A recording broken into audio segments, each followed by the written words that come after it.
When students log in, they log in using their Clever account. Staff as well as parents will actually use the website above, student.naviance.com, and it'll be /South Pasadena. So this is the home page here.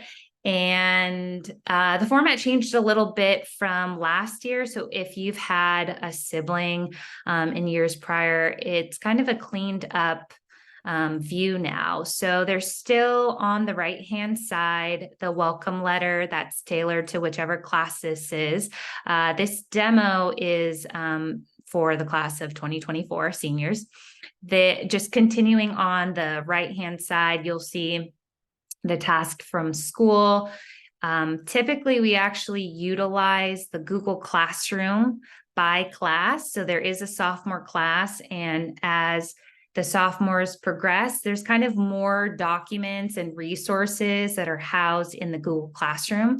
That's especially important for college and career planning. For example, learning about financial aid, as well as letters of recommendation. If that's required by your students' schools, then there are documents that help with preparation for that. Just counselor questions are posted there, a college data list, and a parent brag sheet as well.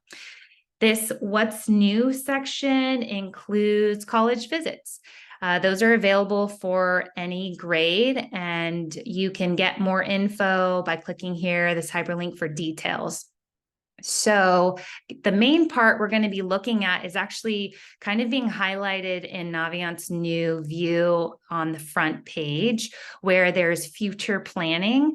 The theme for sophomores is career. So all of these boxes here on the left-hand side in the middle are targeted toward results that come from assessments that I will be reviewing. So it's somewhat blank right now because I have had past assessments and favorited some careers, but it's kind of blank because I just erased all the results before this presentation so that the view can be a little bit different. Just so you know, this is a preview for families, for parents and guardians, and the guidance presentation will be happening in the spring semester. So you're getting the sneak peek, and in the spring, the counselors will be going into each sophomore English class to review the sophomore theme of career, mostly utilizing this self-discovery tab. So there are 8 assessments. This suite of assessments is to support students' research and exploration, and I'll just kind of be going over each of them now. So AchieveWorks Intelligences helps reveal the ways that students might deal with information, how they might solve problems, and create things. So this questionnaire will take about 20 minutes. And in the full report, you'll get access to where the student falls in each of the intelligences, which are existential, interpersonal, naturalist, musical, linguistic, bodily, kinesthetic, spatial, and logical, mathematical. So with the top intelligences, there will be associated specific traits given, and students will be, with those traits, linked to famous people that are associated. So you'll student will be able to understand strengths that can apply in the school setting, at work, or in other activities. And it can help teachers and counselors get to know a student better. And then it, of course, will help with the educational and career paths, just figuring out what might be a good fit. So the next one is the AchieveWorks Learning and Productivity assessment, where the students' unique learning styles will be identified, and that's based on an analysis of their personal preferences. It has 16 areas where that is identified or looked at. The third one right here we're looking at is the AchieveWorks personality. So there are 16 personality types. It's going to reveal which careers and college majors might offer the greatest likelihood of success, and it can help students just have a more educated decision-making and goal-setting process. This actually comes from the Myers-Briggs. So some of you may, be quite familiar with that. Then we have the AchieveWorks skills, helping identify and develop skills that connect with careers that are of interest. There's the career cluster finder, identifying interests and the career clusters that contain the careers. So just organizing the field and kind of more specifics within that. Then there's the career interest profiler. That's based on the U.S. Department of Labor's data. It utilizes a online career interest assessment based off John Holland's interest codes. That's the realistic, investigative, artistic, social, and enterprising. So students will be given their top code, and then it can match with different careers. The highest score possible in each area you can get is 30. And based on that score, there will be a number of activities in each area that the student has selected as an interest. Let's see, the next one is the career key, identifying traits that best match work environments. And the last one is the Strengths Explorer. So the first 7 that I just went over can be taken multiple times. Like I said, in English class in the spring semester, students will be given the opportunity to do this, to work on this. But the top 7, the first 7 that I shared, can be retaken multiple times. But when it comes to the Strengths Explorer, this can only be done once. So it's not encouraged to, just do it now, just to kind of wait until a good time for a student. This is going to assess the 10 talent themes for students. It's going to identify 3 of the strongest emerging talents, and you'll get an explanation of these themes. You'll have strategies on how to capitalize on each theme, and then there will also be action items that help students gain more insight into their talents. So, that is also important for the classroom setting and outside for how students can utilize that information. So those are the suite of assessments under the self-discovery page. And then we'll take a look at the careers tab, where the 16 clusters are, part of this. Actually, let me go to here. The clusters. These are the 16 clusters that I mentioned earlier.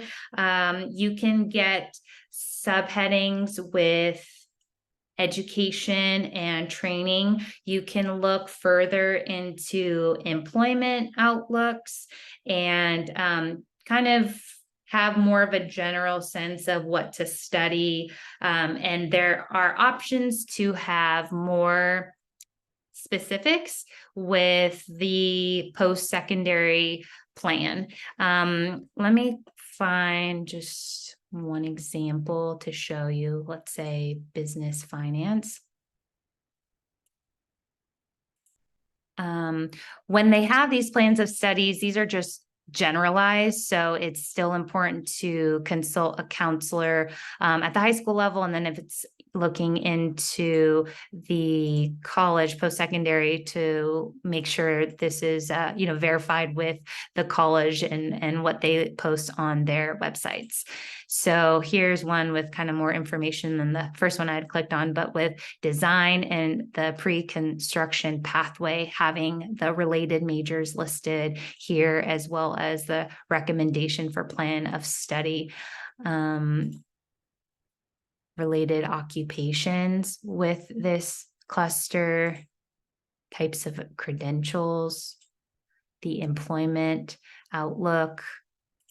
And then there are no upcoming events associated with this.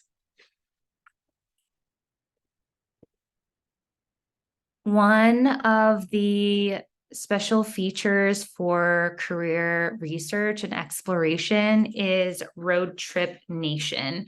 So this is an interview archive for digital career exploration, and it enables students to discover new pathways, interests, and ambitions. They can search through different means, and this archive has more than 3,500 full-length video interviews chronicling the diverse personal stories of leaders who have turned their interests into their life's work.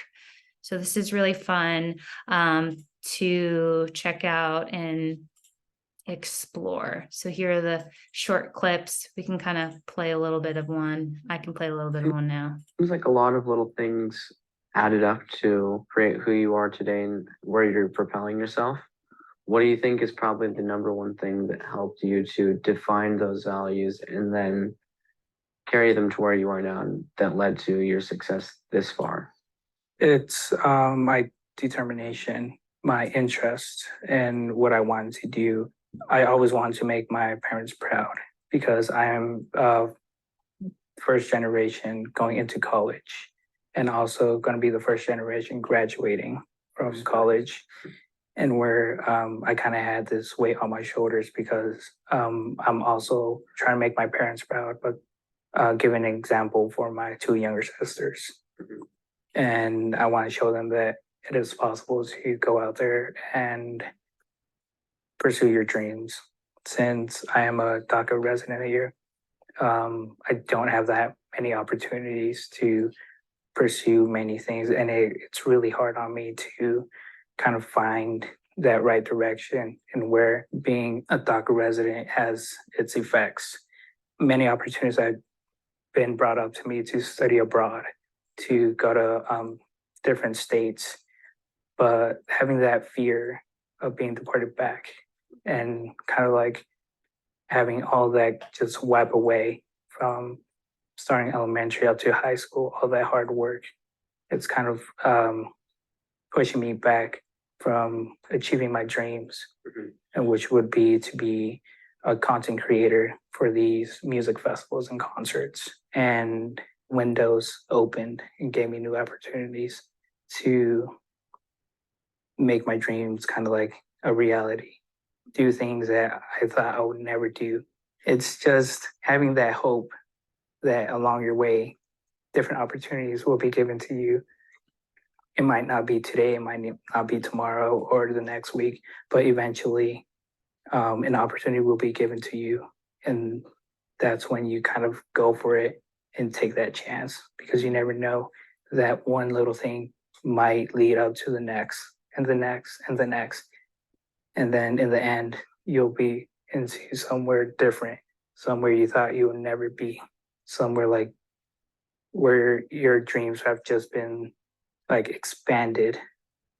So Road Trip Nation, all these interviews were done with a group of young people in a motorhome. They just traveled across the states, and they do have these candid conversations with leaders in various fields. So this person is involved with music, and there is, an openness of successes as well as failures and difficulties, like, the mention of fear and background, but how individuals were able to navigate life's challenges and still pursue, their passions, and identifying, what really matters most to them. So by hearing how successful people have overcome their challenges, students can learn from leaders and apply those insights to their own lives. So there are many different areas that students can explore for that.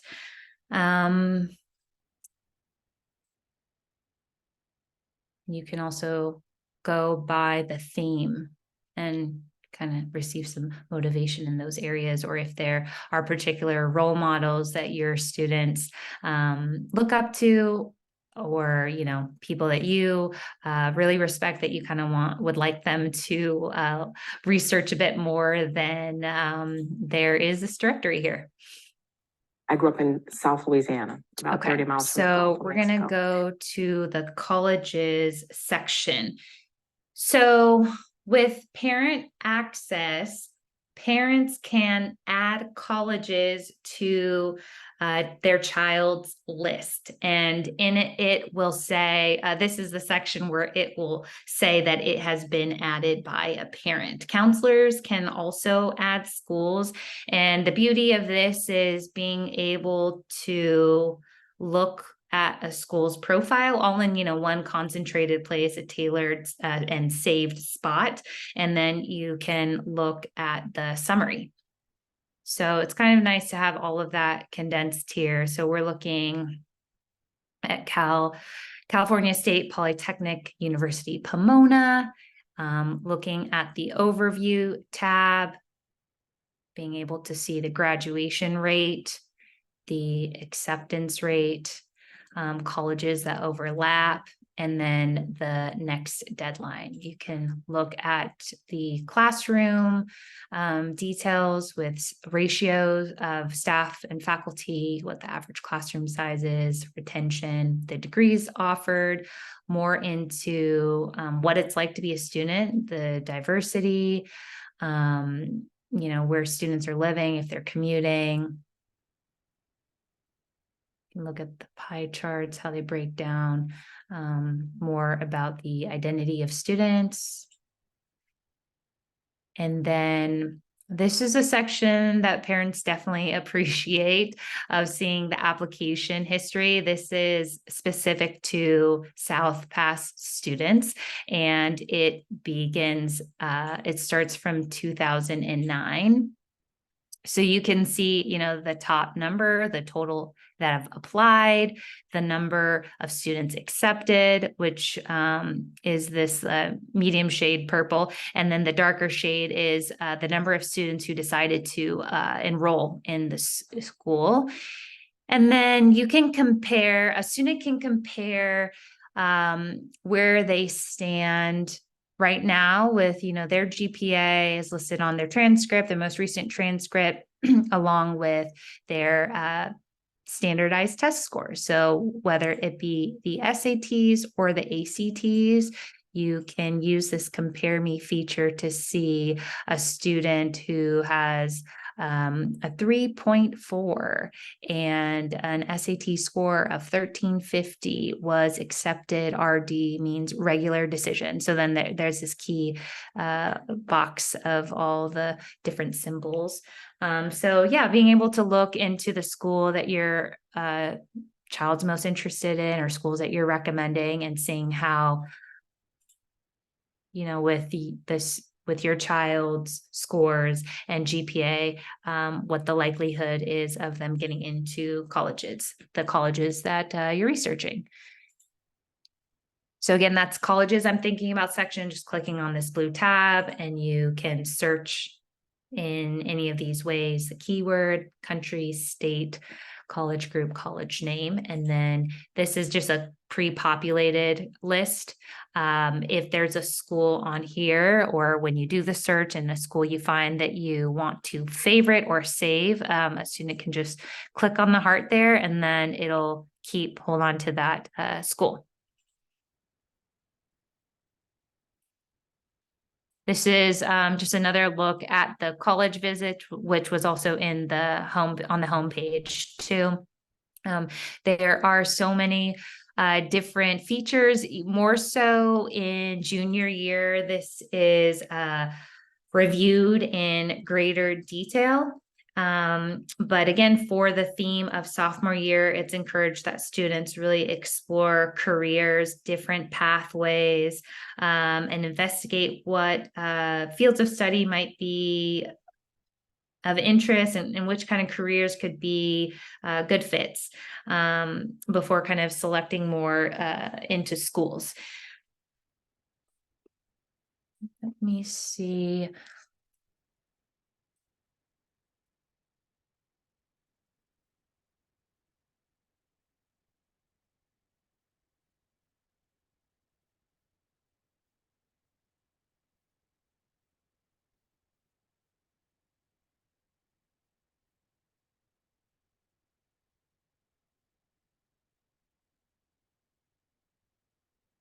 Okay. I was trying to click around to find. So in the documents and notes section, there is a resume builder. I highly encourage you to have your child update this because it can be difficult remembering what happened in the early years of high school because life can be so busy. And another important reason why this should be worked on is because this is an important part of the letter of recommendation process. And it can be shared, when students might be requesting letters with teachers, not just counselors, and also maybe for scholarship opportunities. So being able to record volunteer services and extracurricular activities, awards. Sometimes it's hard to remember what was earned, received in freshman, sophomore year. So I think these are really important features in the resume building section. And again, this will all just kind of be saved and housed in Naviance, and a student can print it out later, in senior year when it's maybe most needed. So just kind of going back, some ways that you can support your child in Naviance is by being able to add colleges to the list so that your child can do some research and maybe set some new goals for themselves in terms of the classes that they're taking, what kind of grades they're aiming to earn, and prepare in that way. So I want to thank you all for your time and your attention thus far, and we can open it up to questions. It looks like there aren't too many right now, but feel free to take your time to enter in to the Q&A. Rodriguez, one of the first questions is, can you please talk about how parents receive the registration code to sign in for the first time? Sure. So if you have not received that, maybe you are a new family to the school, then you can reach out to your child's counselor. And then a letter can be generated from Naviance where you can obtain your username and password. And a follow-up question, which is the one I had too, is do you need to have a separate account for a second child? There is a way to link your children to link multiple children to a parent. So if you're not seeing all your children on your account, then contact your counselor, your child's counselor, to help sync the other sibling to your account. Okay, and more account questions. Okay. What if you are not a new parent and haven't received a login or don't recall receiving a login? Oh, okay. A counselor can go into Naviance to resend you your password or your login info, or just do a copy paste to see what's in the system. So just, again, reach out to the counselor. Okay, and some more login questions. I'm going to try to just group those all since we're on the topic. Is the parent view the same as the student view once logged in? It should be the same, but the way that the parent can change or add to the student's account is through that colleges section. Other than that, they're not able to alter what the student is doing. Okay. And then some content questions. Is the road trip popular at SPHS? Do you mean the feature? Yes, I think the videos that you were showing. Yeah, we make some time for students, mostly if they have the earphones on them or headphones on them. We do allow for time to view whichever videos they're interested in, but clearly they cannot watch too many during our time in the English classrooms. But they can access this at home through Clever, so they're more than welcome to further explore with leaders that they love or with different fields of study that they are curious about. And when is it suggested to complete the Strength Explorer? We give time within we give time when we're running through our curriculum. I guess for Strengths Explorer, because that's the one that can only be done once, when your student feels like they're really ready to be able to get, more insight into their top talent themes. If you feel like they're ready to get those themes and kind of capitalize them and receive action steps to leverage their greatest talents, and yeah, go ahead and have them begin that. Okay, and there was a follow-up question to confirm you cannot retake that. So once you do it, it can't be reset. Yes, that is correct. Okay. Let's So see. let me just say, so if you feel your child could maybe mature a little bit more, then do not rush that. I would say then it's okay to wait. Okay. Do we manually record our students' PSAT scores once they take it into Naviance, or does that automatically get posted? The question was, do you enter in your SAT scores? Is that what the question was? Yeah, PSAT or SAT scores. How do those make it into Naviance? Yes, you can manually enter those in. Okay. Let's see. That answers a couple of those questions. Will the students have a similar session on Naviance at school?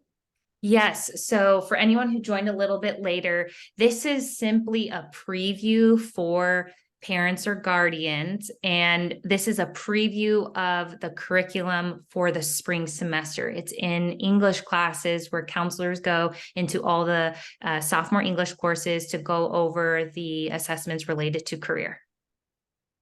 Okay. And then some kind of related questions is, do students do this? It's a very broad question, but are the students doing this during school time or at home? And I'm not sure if the questioner means like reviewing Naviance or watching the videos. But it's cool if you want to, yeah. Yeah, so it kind of depends. So we do give a designated time to, like I said, complete some assessments related to careers.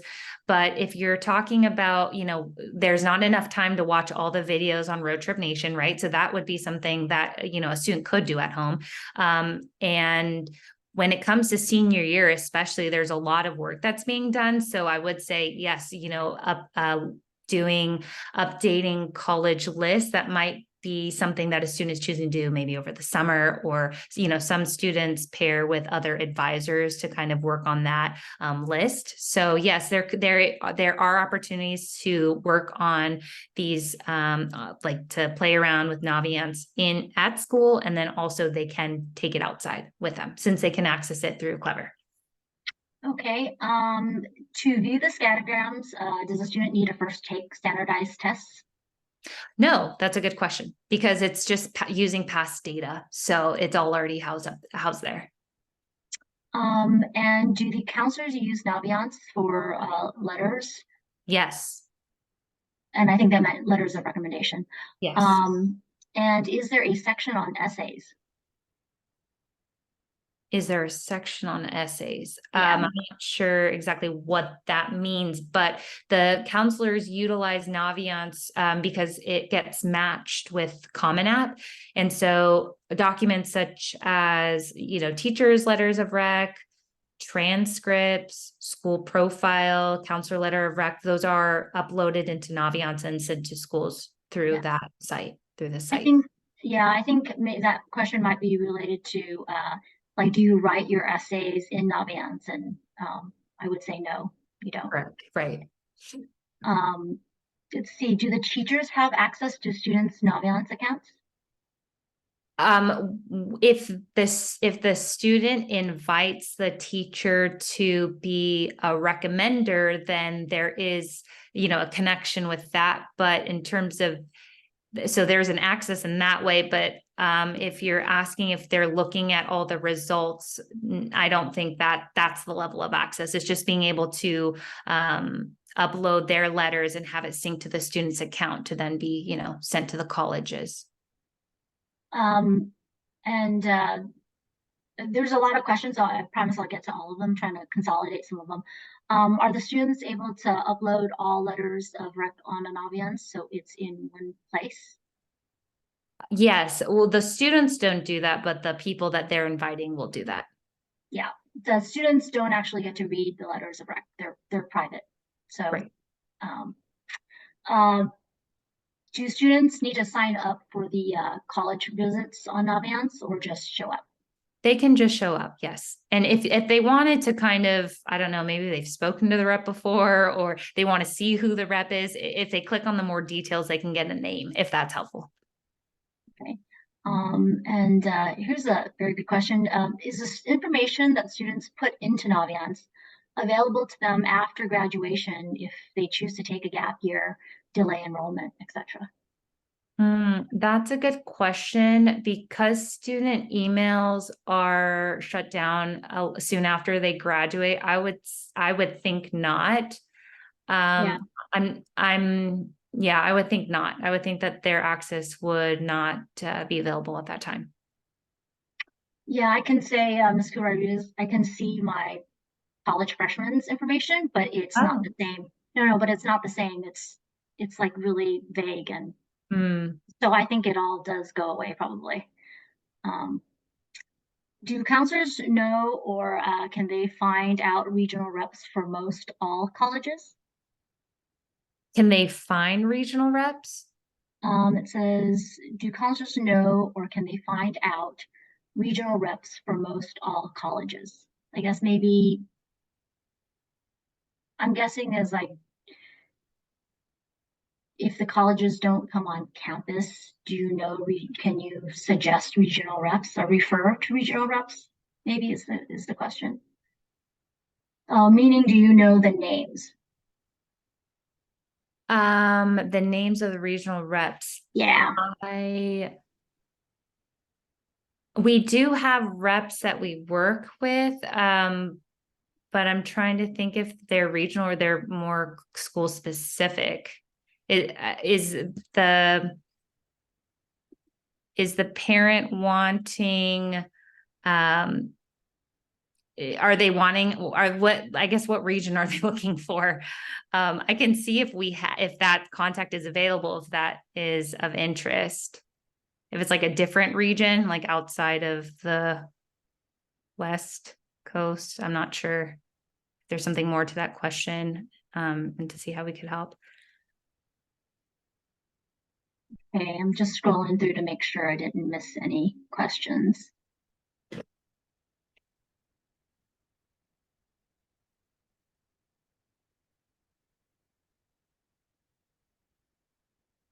And I don't know if people joined late, this is recorded, so it'll be posted at a later date if you missed part of it. Yes. I don't see any more new questions. Oh, actually, no, just here we go. What percentage of sophomores take the PSAT? That is a good question. I don't have a percentage. I'm sorry. Juniors are definitely prioritized in that. So I don't have a percentage for sophomores.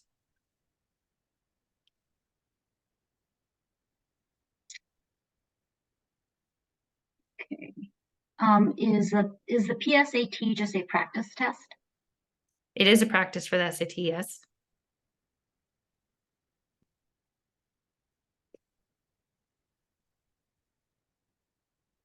If anyone has any more questions, please drop them into the chats, but I think I covered most of them. Yes, Ms. Chung, you've been amazing at facilitating these questions. And I do want to say that if you think of additional questions, you can go ahead and email your child's counselor. Okay, we got just a couple more about the PSAT. Okay. Is Revolution Prep said PSAT only counts for merit scholarship qualifications in the 11th grade? Can you confirm that? Yes, that is for national merit. That is the time period when a student can qualify. That's correct. Will the PSAT be offered again? Do you mean if you miss the extended deadline? Because that was the extended deadline, so there are no more tests being ordered if you miss the deadline. Maybe the question is, do they offer it more than once a year? We usually offer in the fall. Okay. Can you take the PSAT more than once? Well, you could, yep. How many times can a student take the PSAT? How many times can they take it? I think after you take the practice, I think it would be important to kind of look at your score, the student to look at the score and kind of see in what other ways they need to strategize for, the exam and then prepare for taking the SAT. Will the PSAT of sophomores be recorded and accounted for merit scholarship? The designated time at South Pass for a student to qualify is in junior year of taking the national merit. Okay, why Naviance? Is it required by the district? My friend's child is in another state and they don't have something like Naviance to apply to college. Naviance is extremely helpful for streamlining purposes and just the research opportunities for college and career. It's an incredible benefit for students, and it helps with the college guidance curriculum. So each school or district may choose their own means, but it is incredibly helpful, especially when it comes to college admissions. With the application process, that is. Okay, so back to the PSAT, some more questions on that. Can a student take it as many times as they want to keep the highest score? And if they take the PSAT as a sophomore, should they not take it again as a junior? To qualify for national merit, and if that's what they want to do, they should try to take it as a junior. So yes, they can take it twice if that's what they want to do. But just in terms of registration for SPHS, juniors are prioritized for that. So if there are remaining spots available, then it does open up to the sophomore class. But you would have already registered by now since the deadline passed for your sophomore child. Do you recommend taking the PSAT through Revolution Prep as practice? I'm adding that last part because they don't offer it, so it would be practice. It's up to the families if they want to decide to do that. We have partnered with Revolution Prep in the past. They've given really great trainings about test optional, but it's kind of up to the family if that's what they want to do. Are confirmations sent out that your student has been registered for the PSAT? I would say if you haven't received confirmation, if that's a question, then you can reach out to Mrs. Blackwood by email if you're needing that.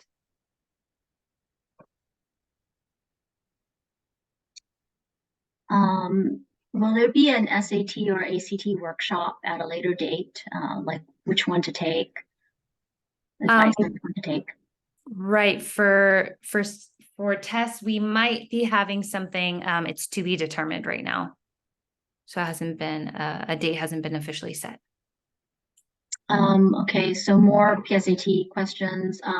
Is it too late to register for it? And if it is, can you take PSAT elsewhere besides SPHS? There was an extension, but it was until last Friday. If you wanted to try to see if a neighboring school is able to if they have extra tests that your child can take, you are more than welcome to research that option.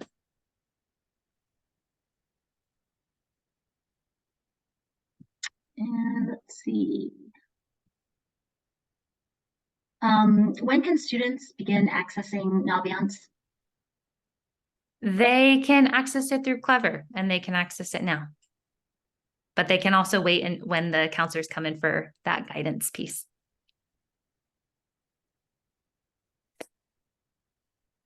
And I don't see any more questions. Oh, one more just popped in.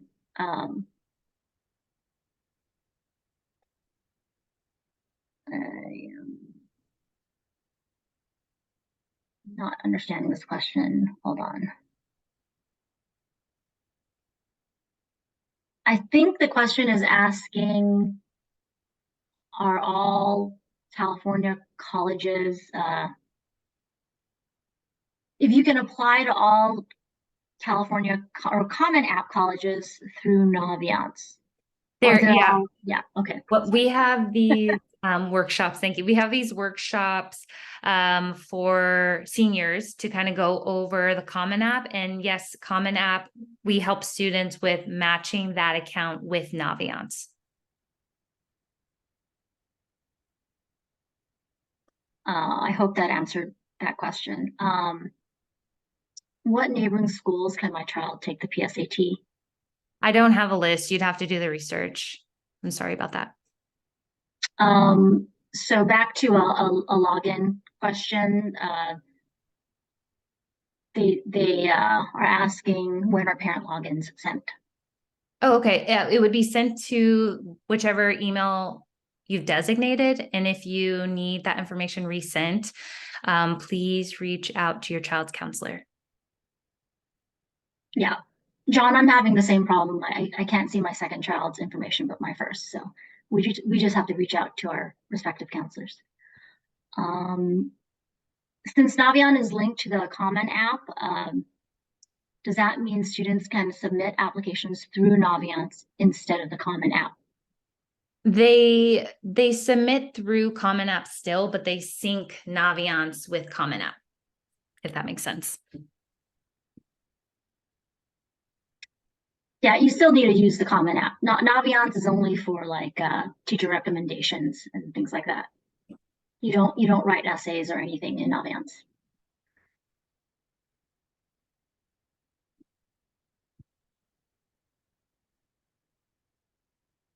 Any further questions? I think I got the last grouping. You did a phenomenal job with the multiple questions. Thank you so much for your help. And thank you everyone for your participation tonight. If there's something that you think of a little bit later, again, please don't hesitate to contact your child's counselor.